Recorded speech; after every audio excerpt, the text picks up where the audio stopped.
Hi everyone, this is from CBIS academy. இன்னைக்கு நம்ம தினமணியில் இருக்கக்கூடிய கரண்ட் அஃபேர்ஸ் தான் பார்க்க போகிறோம். ஸோ முதலாவதாக பார்த்தீங்க அப்படின்னா, மகளிர் உரிமை தொகை 2ஆம் கட்ட விரிவாக்கம் டிசம்பர் 12 தொடக்கம்.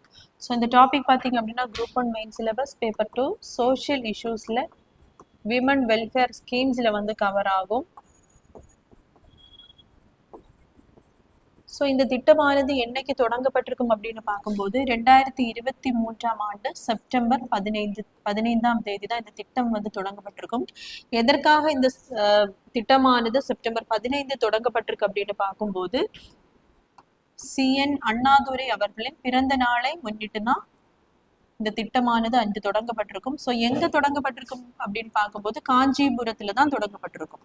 ஸோ காஞ்சிபுரம் அப்படிங்கிறது அண்ணாதுரை அவர்கள் பிறந்த இடம். ஸோ அண்ணாதுரை அவர்கள் தான் முதலாக டிஎம்கே அப்படிங்கிற கட்சியை வந்து 1949ஆம் ஆண்டு வந்து தோற்றுவிச்சிருப்பாரு. ஸோ இதனுடைய ஹிஸ்டாரிக்கல் பேக்ரவுண்ட் பார்த்தோம் அப்படின்னா, 1916ஆம் ஆண்டு சவுத் இந்தியன் லிபரல் ஃபெடரேஷன் அப்படிங்கிற கட்சி ஆரம்பிக்கப்பட்டிருக்கும். ஸோ எதற்காகனா, அந்த டைம்ல பார்த்தீங்கன்னா பிராமணர்களுக்கு தான் அதிக அளவில் வேலையிலும் சரி எஜுகேஷன்லையும் சரி முக்கியத்துவம் வந்து கொடுத்துருப்பாங்க. திராவிடர்கள் வந்து நிறைய வேலை வாய்ப்புகள் அதே மாதிரி எஜுகேஷன்ல அவர்களுடைய அந்த நிலையை வந்து அடைந்திருக்காமல் இருந்திருப்பார்கள். ஸோ அதற்காக தொடங்கப்பட்ட ஒரு இயக்கம் தான் இந்த south Indian liberal federation. So இது யார் இதை தோற்றுவிச்சிருப்பா அப்படின்னு பார்க்கும்போது, TM நாயர், நடேச முதலியார், தியாகராய செட்டி. ஸோ இவர்கள் 3 பேரும் இணைந்துதான் இந்த கட்சியை வந்து தொடங்கி இருப்பாங்க 1914ஆம் ஆண்டு நவம்பர் 20. ஸோ இது பார்த்தீங்க அப்படின்னா, இந்த கட்சி வந்து மக்களிடம் அந்த விழிப்புணர்வை வந்து ஏற்படுத்துவதற்காக, பிராமணர்களுக்கு தான் அதிகமான அந்த எல்லாமே முன்னுரிமை கொடுக்கப்படுகிறது அப்படிங்கிறத மக்களுக்கு வந்து விழிப்புணர்வை கொடுக்கணும் அப்படிங்கிற காரணத்திற்காக இவங்க வந்து பத்திரிகைகளை வந்து வெளியிட ஆரம்பிக்கிறாங்க. அப்படி வெளியிட்ட பத்திரிகை தான் முதலாவது பார்த்தீங்கன்னா ஜஸ்டிஸ். இது ஆங்கிலத்துல வந்து வெளியிடப்பட்டிருக்கும். இரண்டாவதா ஆந்திர பிரகாசிகா. ஸோ இது பார்த்தீங்கன்னா தெலுங்குல வந்து வெளியிடப்பட்டிருக்கும். ஸோ மூன்றாவதா வந்து திராவிடன், இது வந்து தமிழ்ல வெளியிடப்பட்டிருக்கும். ஸோ இந்த ஜஸ்டிஸ் இங்கிலீஷ்ல இருக்கக்கூடிய பத்திரிகை வந்து அதிக அளவில் மக்கள்ல வந்து தாக்கம் ஏற்பட்டு, ஸோ அதுக்கப்புறம் என்ன பண்ணியிருப்பாங்க அப்படின்னா, இந்த சவுத் இந்தியன் லிபரல் ஃபெடரேஷன் அப்படிங்கிற கட்சி வந்து மக்கள் எல்லாரும் இணைந்து ஜஸ்டிஸ் பார்ட்டி அப்படின்னு அழைக்க தொடங்கியிருப்பாங்க. அப்படிதான் இது நீதி கட்சி அப்படிங்கிற பெயர் மாற்றம் வந்து பெற்றிருக்கும். ஸோ இதற்கப்புறம் பார்த்தீங்க அப்படின்னா, முதலாவதாக பெரியார் அவர்கள் காங்கிரஸ் கட்சியில தான் இருந்திருப்பாங்க.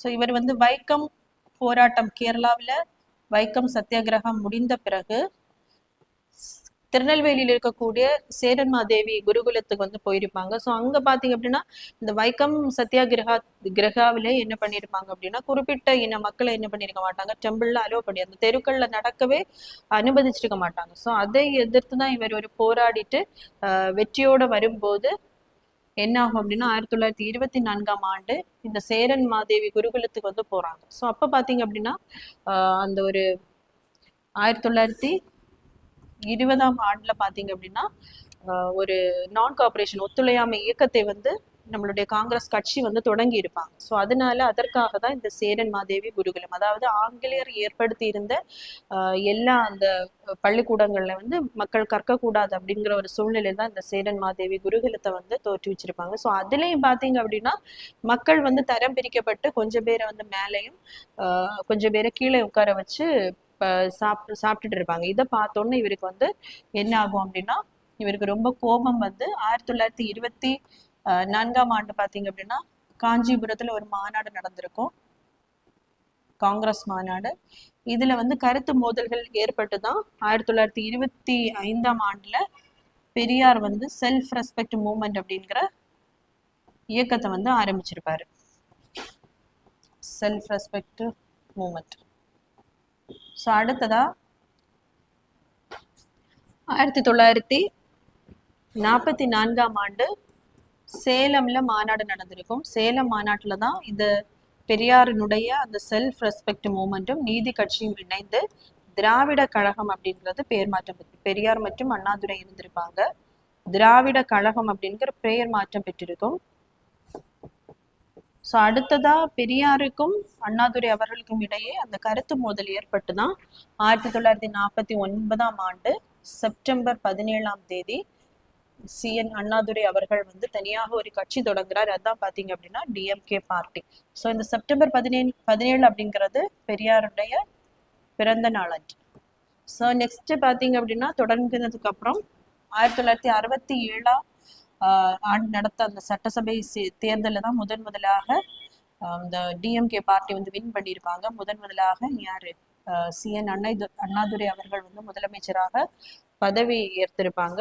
1969ஆம் ஆண்டுல வந்து அவர் இறந்து போயிருப்பாரு. அதுக்கப்புறம் தான் முதலமைச்சராக கருணாநிதி அவர்கள் வந்து பதவி ஏற்றிருப்பாரு.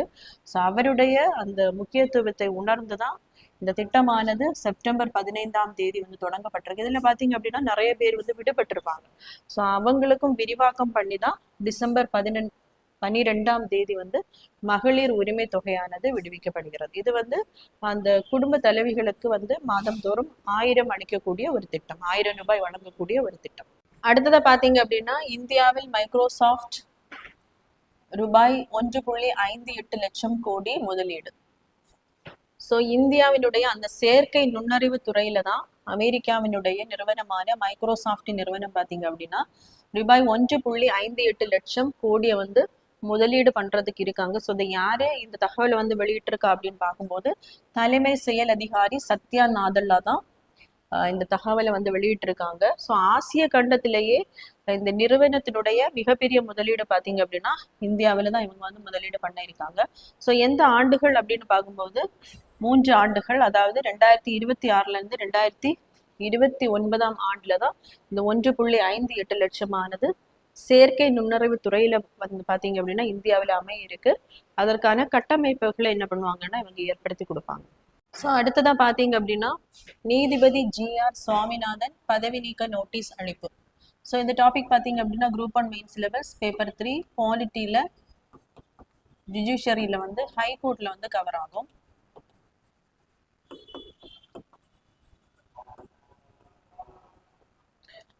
ஸோ நீதிபதி GR சுவாமிநாதன் பதவி நீக்க நோட்டீஸ் அளிப்பு.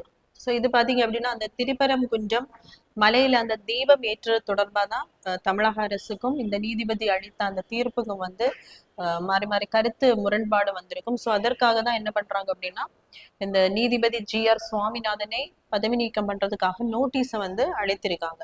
ஸோ இதனுடைய ப்ரொவிஷன்ஸ் பார்த்தீங்க அப்படின்னா கான்ஸ்டியூஷன் எடுத்தோம்னா part 1 saying about union and territories. So part 2 பாத்தீங்க அப்படின்னா citizenship.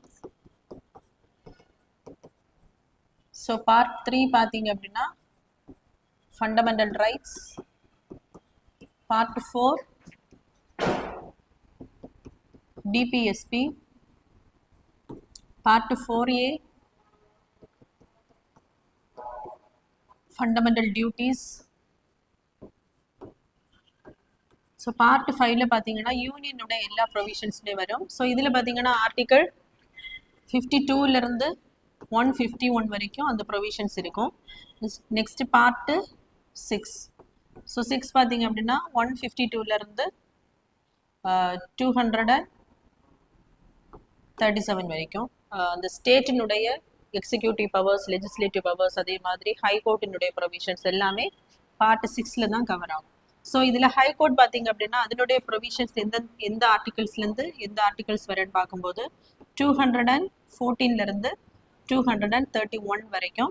நெக்ஸ்ட் பார்த்தீங்க அப்படின்னா சபார்டினேட் கோர்ட்டினுடைய ப்ரொவிஷன்ஸ் வந்து 233ல இருந்து 237 வரைக்கும் இருக்கும்.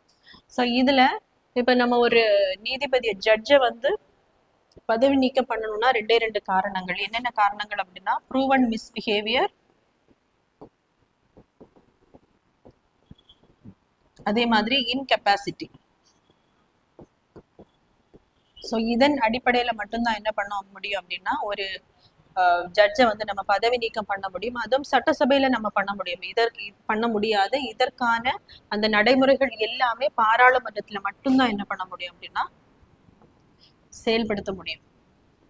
ஸோ இவர் வந்து ஒரு மதம் சார்ந்துதான் இந்த தீர்ப்பை வந்து அடிச்சிருக்காரு அப்படிங்கிற முறையில, அதாவது இன்கெப்பாசிட்டி அப்படிங்கிற முறையில தான் இந்த நடைமுறையை வந்து நோட்டீஸை வந்து அடிச்சிருக்காங்க. ஸோ இதனுடைய அந்த நம்ம எப்படி இவங்களை வந்து பதவி நீக்க முறையை வந்து நடைமுறைப்படுத்துவாங்க அப்படின்னு பார்க்கும்போது, பார்லிமெண்ட்ல லோக்சபா அதே மாதிரி ராஜ்யசபா இரண்டுலையுமே இதற்கான தீர்மானத்தை வந்து இனிஷியேட் பண்ணலாம். ஸோ லோக்சபையில பார்த்தீங்கன்னா 100 மெம்பர்ஸ் அதற்கான அனுமதி அந்த சைன் பண்ணியிருக்கணும். லோக்சபையில பார்த்தீங்கன்னா 50 மெம்பர்ஸ். ஸோ இவங்க சைன் பண்ணதுக்கு அப்புறம் யார்கிட்ட இதை கொடுக்கணும்னா, லோக்சபாவா இருந்தால் ஸ்பீக்கர் கிட்ட கொடுக்க வேண்டும், ராஜ்யசபாவா இருந்தால் அதனுடைய சேர்மேன் கிட்ட கொடுக்க வேண்டும். ஸோ இவர் இதுக்கான காரணங்களை இப்போ ஆராய்வாங்க.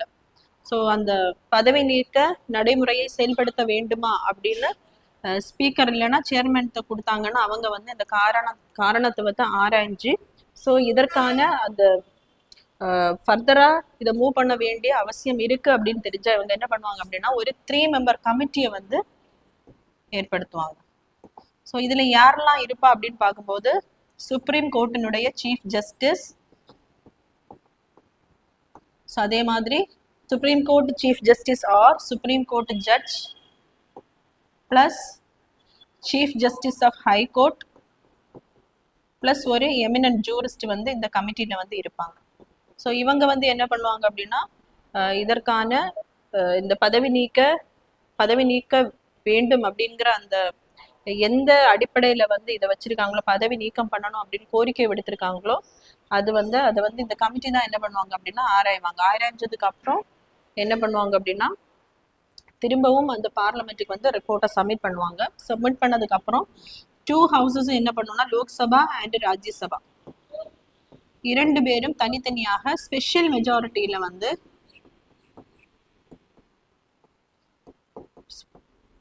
ஓட் வந்து கண்டக்ட் பண்ணுவாங்க. ஸோ ஸ்பெஷல் மெஜாரிட்டி அப்படின்னு சொல்லும்போது இப்போ இருக்கக்கூடிய அப்சல்யூட் மெம்பர்ஸ், அதாவது 543 மெம்பர்ஸ் இருக்காங்க அப்படின்னா இதுல அப்சல்யூட் மெஜாரிட்டி ஃபுல் மெம்பர்ஸ்ல வந்து கண்டிப்பா பாதிக்கு மேல அன்னைக்கு வந்து உறுப்பினர்கள் கண்டிப்பா இருக்கணும். பாதிக்கு மேலன்னு சொல்லும்போது ஏறக்குறைய 270 270 540 ஸோ ஏறக்குறைய 274 மெம்பர்ஸ் வந்து என்ன பண்ணணும் அப்படின்னா 73-74 மெம்பர்ஸ் கண்டிப்பா இந்த ஓட்டிங் அப்போ இருக்கணும். அதே மாதிரி இதுல என்ன பண்ணணும் அப்படின்னா 2/3 மெம்பர்ஸ் வந்து இந்த தீர்மானத்திற்கு ஒப்புதல் அளிக்கிறது மாதிரி ஓட்டிங் பண்ணணும். ஸோ அப்படி பண்ணா மட்டும்தான் என்ன பண்ணுவாங்க அப்படின்னா இந்த பதவி நீக்க நடைமுறையை வந்து செயல்படுத்துவாங்க. ஸோ ஓட்டிங் பண்ணதுக்கு அப்புறம் இது வந்து பிரசிடென்ட்டுக்கு அனுப்பி வைப்பாங்க. பிரசிடென்ட் தான் என்ன பண்ணுவாங்க அப்படின்னா அந்த ஜட்ஜை ரிமூவ் பண்றதுக்கான ஆர்டரை வந்து வெளியிடுவாங்க. ஸோ சுப்ரீம் கோர்ட்டா இருந்தாலும் சரி, ஹைகோர்ட்டா இருந்தாலும் சரி, அதனுடைய அந்த நீதிபதிகளை நீக்கக்கூடிய அந்த உரிமை வந்து யாருக்கு மட்டும்தான் கொடுத்துருக்கு அப்படின்னா பிரசிடென்ட் மட்டும்தான் கொடுத்துருக்கு. ஸோ இதனுடைய ஆர்டிகிள் பார்த்தீங்க அப்படின்னா ஹைகோர்ட்டினுடைய article 217 and 280.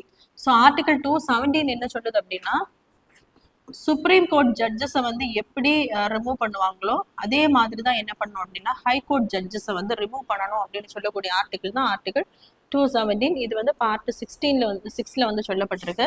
So supreme court ஜட்ஜஸை வந்து எப்படி ரிமூவ் பண்ணணும் அப்படின்னு எந்த ஆர்டிகிள்ல சொல்லப்பட்டிருக்கும் அப்படின்னா ஆர்டிகிள் 124. இது வந்து பார்ட் 5ல இருக்கும் யூனியன்ல. ஸோ இதுல சுப்ரீம் கோர்ட்டினுடைய ஜட்ஜஸினுடைய அப்பாயின்மெண்ட், டெனர், ரிமூவல் எல்லாமே சொல்லப்பட்டிருக்கும். அது மட்டும் இல்லாம பாராளுமன்றத்துக்கு வந்து அதிகாரம் கொடுத்திருக்கும். ஆர்டிகிள் 124 படி பாராளுமன்றம் என்ன பண்ணலாம் அப்படின்னா ஜட்ஜஸை ரிமூவ் பண்றதுக்கான அந்த ப்ரொசீஜரை வந்து கொண்டு வரலாம் அப்படிங்கிற ப்ரொவிஷன்ஸ் வந்து இந்த ஆர்டிகிள் 24ல இருந்திருக்கும். அதற்காக 1968ஆம் ஆண்டு ஜட்ஜஸ் என்கொயரி ஆக்ட் இந்த சட்டம் வந்து பாராளுமன்றம் கொண்டு வந்திருப்பாங்க. ஸோ அந்த நடைமுறைகள் தான் இப்போ வந்து சொன்னது. முதலாக ஒரு தீர்மானத்தை கொண்டு வர வேண்டும், லோக்சபா மெம்பர்ஸ் வந்து 100 மெம்பர்ஸ் வந்து சைன் பண்ணணும். ஸோ இதெல்லாமே இந்த ஜட்ஜஸ் என்கொயரி ஆக்ட்ல தான் சொல்லப்பட்டிருக்கும். ஸோ இந்த ஆர்டிகல் 2(7) தான் சுப்ரீம் கோர்ட் ஜட்ஜஸ் எப்படி ரிமூவ் பண்ணுவோம், அதே மாதிரி தான் ஹைகோர்ட் ஜட்ஜஸை வந்து ரிமூவ் பண்ணணும் அப்படின்னு சொல்லப்பட்டிருக்கு. ஆர்டிகல் 2(18) என்ன சொல்லுது அப்படின்னா, இந்த ஆர்டிகல் ஹைகோர்ட் ஜட்ஜை ரிமூவ் பண்றதுக்கான அந்த ப்ரொசீஜரை வந்து எக்ஸ்டெண்ட் பண்ணுது. சுப்ரீம் கோர்ட் ஜட்ஜை எப்படி ரிமூவ் பண்ணோமோ அதே மாதிரி ஹைகோர்ட் ஜட்ஜையும் ரிமூவ் பண்ண வேண்டும் அப்படிங்கிற எக்ஸ்டென்ஷனை கொடுக்கறது தான் இந்த ஆர்டிகல் 218. ஸோ இந்த ஆர்டிகல் அடிப்படையிலையும் இந்த சட்டத்தின் அடிப்படையிலையும் தான் என்ன பண்றாங்க அப்படின்னா, ஒரு ஹைகோர்ட் ஜட்ஜ் இல்லைன்னா சுப்ரீம் கோர்ட் ஜட்ஜை வந்து பிரசிடென்டால நீக்க முடியும். ஸோ அடுத்ததை பார்த்தீங்க அப்படின்னா, C-130J சூப்பர் ஹெர்குலிஸ் விமான கூட்டு தயாரிப்பு மையம் இந்தியாவில் அமைக்க அமெரிக்கா நிறுவனம் திட்டம். ஸோ இந்த டாபிக் பார்த்தீங்கன்னா group 1 main syllabus paper 3 science and டெக்னாலஜியில் DRDO கீழே கவர் ஆகும். ஸோ C-130J சூப்பர் ஹெர்குலிஸ் கனரக இராணுவ போக்குவரத்து விமானங்களை வந்து இந்தியாவில் அமைப்பதற்காக அமெரிக்காவின் பாதுகாப்பு உற்பத்தி நிறுவனமான லாக்ஹீட் மார்டின் வந்து ஒப்புதல் அளிச்சிருக்காங்க. விரைவில் ஒப்புதல் அளிப்பதாக திட்டமிடப்பட்டுள்ளது. ஸோ இதுக்காக என்ன பண்ண போறாங்க அப்படின்னா, 80 இராணுவ போக்குவரத்து விமானங்களை வந்து இந்தியா கொள்முதல் செய்ய திட்டமிட்டிருக்காங்க. ஸோ அதற்காக தான் இந்த கொள்முதலுக்கு பாதுகாப்பு அமைச்சகத்தின் கீழ் செயல்படும், அதாவது DRDO, இதுக்கு கீழே இருக்கக்கூடிய DAC, so defence acquisition council. So இந்த டிபார்ட்மெண்ட் பார்த்தீங்க அப்படின்னா 2001ஆம் ஆண்டு கார்கில் வாருக்கு அப்புறம் தான் இந்த டிபார்ட்மெண்ட் வந்து தொடங்கப்பட்டிருக்கும். ஸோ எதற்காக அப்படின்னா, டிஃபென்ஸ் ரிலேட்டடா எதை கொள்முதல் பண்ணணும் அப்படின்னாலும் இந்த டிபார்ட்மெண்ட்டுடைய அந்த ஒப்புதல் வந்து தேவை. ஸோ இவங்க வந்து சீக்கிரம் ஒப்புதல் அளிப்பாங்க அப்படின்னு எதிர்பார்க்கப்படுகிறது. அடுத்ததை பார்த்தீங்க அப்படின்னா, ஸோ அமெரிக்காவுக்கு வெளியே, ஸோ இந்த அமெரிக்கா லாக்ஹீட் மார்டின் அப்படிங்கிற நிறுவனம் வந்து அவர்களுடைய அந்த டிஃபென்ஸ் ப்ராஜெக்ட் எல்லாமே அமெரிக்காவில் மட்டும்தான் செயல்படுத்திட்டு இருக்காங்க. அது தவிர முதல் நாடாக தான் இப்போ என்ன பண்றாங்க அப்படின்னா, இந்தியாவுடன் கூட்டு தயாரிப்புல வந்து ஈடுபட இருக்காங்க. இந்த தயாரிப்பு திட்டத்திற்காக இந்தியாவில் இருக்கக்கூடிய டாடா அட்வான்ஸ்டு சிஸ்டம்ஸ் நிறுவனத்துடன் தான் இந்த லாக்ஹீட் மார்டின் கூட்டு நிறுவனம் வந்து செயல்பட இருக்காங்க. ஸோ இந்த டாடா அட்வான்ஸ்டு சிஸ்டம்ஸ் அப்படிங்கிற அந்த நிறுவனம் பார்த்தீங்க அப்படின்னா, இந்த C-130J சூப்பர் ஹெர்குலிஸ் விமானங்களை வந்து உருவாக்குவதற்காக, அதற்காக உதவும் வகையில் பார்த்தீங்க அப்படின்னா, பராமரிப்பு, பழுதுபார்ப்பு மற்றும் சீர் செய்யும் மையத்தை வந்து பெங்களூர்ல வந்து அமைக்கிறதுக்காக இந்த பணியை வந்து டாடா அட்வான்ஸ்டு சிஸ்டம்ஸ் நிறுவனம் வந்து தொடங்கி இருக்காங்க. ஸோ இதுக்கு முன்னாடி பார்த்தீங்க அப்படின்னா நம்ம கிட்ட 12C-130J அப்படிங்கிற அந்த இராணுவ விமானம் மட்டும்தான் இருக்கு. இப்போ பார்த்தீங்க அப்படின்னா இந்த 12C அப்படிங்கிற C-130J அப்படிங்கிற அந்த இராணுவ விமானத்தை வந்து கொள்முதல் பண்ண போறாங்க. ஸோ அடுத்ததாக பார்த்தீங்க அப்படின்னா, குலசேகரப்பட்டினத்தில் 13ஆம் நூற்றாண்டு கல்வெட்டு கண்டுபிடிப்பு. ஸோ எங்க கண்டுபிடிச்சிருக்காங்க அப்படின்னா, தூத்துக்குடி மாவட்டத்தில் இருக்கக்கூடிய குலசேகரப்பட்டினத்துல தான் கண்டுபிடிச்சிருக்காங்க. இந்த டாபிக் பார்த்தீங்கன்னா குரூப் 1 பிரிலிம்ஸ் சிலபஸ்ல யூனிட் 3 சவுத் இந்தியன் ஹிஸ்டரியில வந்து கவர் ஆகும்.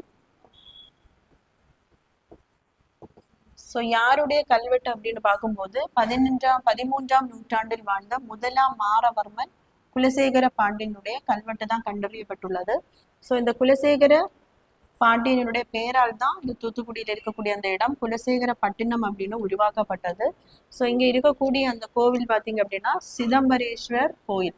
ஸோ இது வந்து பிற்கால பாண்டியர்களால் கட்டப்பட்டது. ஸோ முற்கால பாண்டியர்கள் அப்படின்னு சொல்லும்போது 7ஆம் நூற்றாண்டு பல்லவர்கள் இருக்கும்போது மதுரை, திருநெல்வேலி, ஸோ இந்த இடத்துல வந்து முற்கால பாண்டியர்கள் வந்து இருந்திருப்பாங்க. அதுக்கப்புறம் பார்த்தீங்க அப்படின்னா இந்த பல்லவர்கள் மற்றும் பாண்டியர்களை டிஃபீட் பண்ணிட்டு சோழர்கள் வந்து வந்திருப்பாங்க. ஸோ அதுக்கப்புறம் ஏறக்குறைய 12ஆம் நூற்றாண்டு, ஸோ இந்த பீரியட்ல பார்த்தீங்கன்னா மறுபடியும் சோழர்களை டிஃபீட் பண்ணிட்டு திரும்பவும் பாண்டியர்கள் வந்து ரூலுக்கு வந்திருப்பாங்க. அவங்கள தான் நம்ம என்ன சொல்லுவோம் அப்படின்னா பிற்கால பாண்டியர்கள் அப்படின்னு சொல்லுவோம். ஸோ முற்கால பாண்டியர்கள்ல பார்த்தீங்க அப்படின்னா அரிகேசரி மாரவர்மன், கூன் பாண்டியன் அப்படின்னு சொல்லக்கூடிய அரிகேசரி மாரவர்மன், ஸோ இவங்க எல்லாம் முற்கால பாண்டியர்கள். ஸோ பிற்கால பாண்டியர்கள் வந்து சுந்தர பாண்டியன், சடையவர்ம சுந்தர பாண்டியன், ஸோ இவங்க எல்லாமே வல்லப பாண்டியன் இவங்க எல்லாமே பிற்கால பாண்டியர்கள்ல வந்து வருவாங்க. ஸோ இந்த சிதம்பரேஸ்வரர் கோயில்ல தான் கோயில் கருவறையை சுற்றியுள்ள வெளிப்புற சுவரில் இதுவரை பதிவு செய்யப்படாத கல்வெட்டு வந்து கண்டறியப்பட்டுள்ளது. இதுல 3 வரிகள் பாத்தீங்க அப்படின்னா தெளிவாக இருக்கு. நெக்ஸ்ட் இருக்கக்கூடிய 3 வரிகள் வந்து தெளிவு கிடையாது.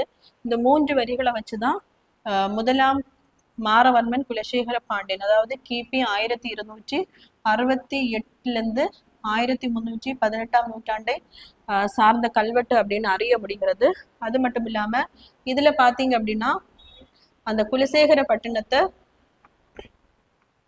மானவீர வளநாடு அப்படின்னு இந்த கல்வெட்டுல வந்து குறிப்பிடப்பட்டுள்ளது. ஸோ இதுல என்ன குறிப்பிடப்பட்டுள்ளது அப்படின்னா, திருவாதிரை நாள்ல பாத்தீங்க அப்படின்னா இந்த கோவிலுக்கு உரிய பூஜைகள் செய்வதற்காக நிலத்தை வந்து மன்னர் என்ன இந்த கோவிலுக்காக கொடுத்திருக்காங்க. அதுதான் இந்த கல்வெட்டுல சொல்லப்பட்டிருக்கு. அதே மாதிரி நெல் உள்ளிட்ட விளைபொருட்களை கொண்டு கோவிலில் பூஜைகளும் திருவிழாக்களும் நடத்தணும். ஸோ அதற்காக தான் இந்த நிலத்தை வந்து என்ன பண்ணியிருக்காங்க அப்படின்னா அரசர் வந்து கோவிலுக்கு வந்து தானமாக வழங்கி இருக்காரு அப்படின்னு இந்த கல்வெட்டுல வந்து சொல்லப்பட்டிருக்கு. இந்த ஆதாரங்களின் அடிப்படையில பார்க்கும்போது இது வந்து 750 ஆண்டுக்கு முன்னாடி உள்ள கல்வெட்டு அப்படின்னு கண்டறியப்பட்டுள்ளது. ஸோ இதே மாதிரி பாத்தீங்க அப்படின்னா ராமநாதபுரம் மாவட்டத்திலையும் தொண்டியில் உள்ள சிவன் கோயிலும் சிவகாமி அம்பாள் உடனுரை சிதம்பரேஸ்வர் கோயிலுமே இருக்கு. ஸோ இதுவும் இந்த சிதம்பரேஸ்வர் கோயிலும் தூத்துக்குடியில இருக்கக்கூடிய அந்த கோயிலும் வந்து வேற வேற கோயில், ஆனா ஒரே பேர்ல இருக்கு. இந்த தொண்டியும் குலசேகரப்பட்டினம் வந்து இந்த பிற்கால பாண்டியர் காலத்துல பாத்தீங்க அப்படின்னா முக்கிய துறைமுகங்களாக விளங்கி இருக்கும். ஸோ அடுத்ததை பாத்தீங்க அப்படின்னா ஆஸ்திரேலியா அமலுக்கு வந்தது சிறுவர்களுக்கான ஊடகத்தடை. ஸோ இந்த டாபிக் பார்த்தீங்கன்னா குரூப் 1 மெயின் சிலபஸ் பேப்பர் 3ல இந்தியா அண்ட் வேர்ல்ட்ல வந்து கவர் ஆகும். ஸோ முதலாக பார்த்தீங்க அப்படின்னா ஆஸ்திரேலியா நாடு சிறுவர்களுக்கான அந்த சமூக ஊடக தடை சட்டத்தை வந்து கொண்டு வந்திருக்காங்க. ஸோ இதன்படி பார்த்தீங்க அப்படின்னா 16 வயதுக்கு கீழுள்ள சிறுவர்கள் Facebook, Instagram, TikTok, YouTube, Snapchat, X, red, Twitch, kick இந்த மாதிரி எந்த சமூக வலைத்தளத்தையுமே என்ன பண்ணக்கூடாதுன்னா அக்கௌண்ட் வச்சிருக்க கூடாது, யூஸும் பண்ணக்கூடாது. இப்போ யாராவது அப்படி அக்கௌண்ட் வச்சிருக்கிறது வந்து கண்டுபிடிக்கப்பட்டா கண்டிப்பாக அந்த நிறுவனங்களுக்கு பார்த்தீங்க அப்படின்னா 4.95 கோடி ஆஸ்திரேலியா டாலர், அதாவது இந்திய மதிப்பில் பார்த்தீங்க அப்படின்னா 296 கோடி அபராதம் விதிக்கப்படும் அப்படின்னு இந்த சட்டத்தை வந்து முதலாக ஆஸ்திரேலியாவில் வந்து நடைமுறைப்படுத்தி இருக்காங்க. ஸோ நெக்ஸ்ட் பார்த்தீங்க அப்படின்னா பொருணை அருங்காட்சியகத்தை டிசம்பர் 20 திறந்து வைக்கிறார் முதல்வர். ஸோ இந்த டாபிக் பார்த்தீங்கன்னா group 1 main syllabus paper 3 Tamil சொசைட்டியில் வந்து கவர் ஆகும். ஸோ திருநெல்வேலியில் பார்த்தீங்க அப்படின்னா பொருணை அருங்காட்சியம் வந்து கட்டப்பட்டிருக்கு. இதை வந்து நம்மளுடைய முதலமைச்சர் அவர்கள் டிசம்பர் 20 வந்து திறந்து வைக்க இருக்கிறார். ஸோ எதற்காக அப்படின்னு பார்க்கும்போது அந்த இடத்துல முன்னாடி காலத்துல பார்த்தீங்க அப்படின்னா ஒரு நாகரீக பண்பாடு வந்து இருந்திருக்கும். அதாவது நம்முடைய தமிழர்கள் பார்த்தீங்க அப்படின்னா பழங்காலத்திலேயே மிகுந்த நாகரீகமாக அந்த காலத்திலேயே வந்து வாழ்ந்திருக்காங்க அப்படிங்கிறத வந்து மக்களுக்கு தெரியப்படுத்தும் பொருட்டு தான் என்ன பண்றாங்க அப்படின்னா இந்த அருங்காட்சியங்களை வந்து ஏற்படுத்துறாங்க. ஸோ அதுல கிடைச்ச அந்த பொருட்கள் முன்னாடி பல வருடங்களுக்கு முன்னாடி மக்கள் பயன்படுத்தின அந்த பொருட்களை என்ன பண்ணுவாங்கன்னா இந்த அருங்காட்சியகத்துல வைக்கும் போது மக்களால என்ன பண்ண முடியும், நம்மளுடைய முன்னோர்கள் வந்து இவ்வளவு நாகரீகத்தோட அந்த காலத்திலே வாழ்ந்திருக்காங்க அப்படின்னு அறிய முடியுமோ அதற்காக தான் இந்த அருங்காட்சியங்களை என்ன பண்றாங்க அப்படின்னா திறந்து வைக்கிறாங்க.